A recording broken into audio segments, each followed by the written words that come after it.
नमस्कार मैत्रिणींनो, मी जयश्री होम किचनमध्ये तुमचं मनपूर्वक स्वागत आहे।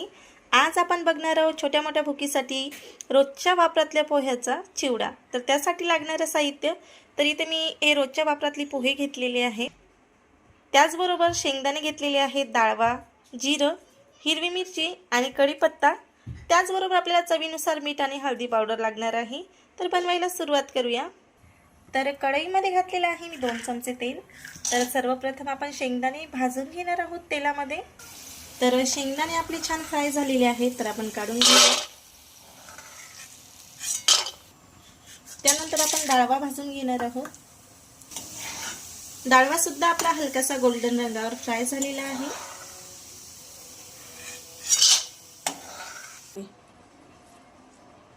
तर आता आपण कढीपत्ता घालणार आहोत।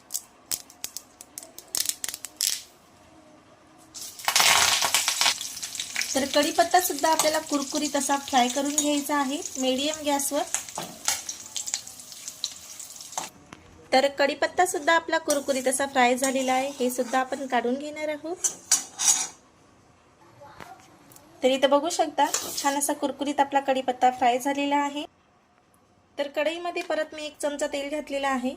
त्यामध्ये अर्धा चमच मीठ घालत आहे, 1 चमच जिरे, अर्धा चमच हळदी पावडर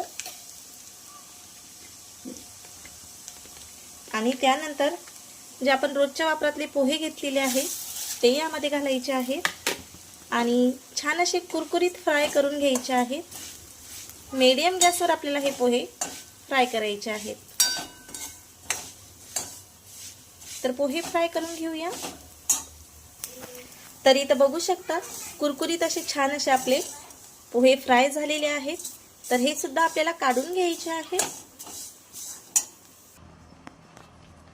परत कढईमध्ये मी थोडंसं तेल घातलेलं आहे आणि त्यानंतर यामध्ये हिरव्या मिरच्या घालायच्या आहेत।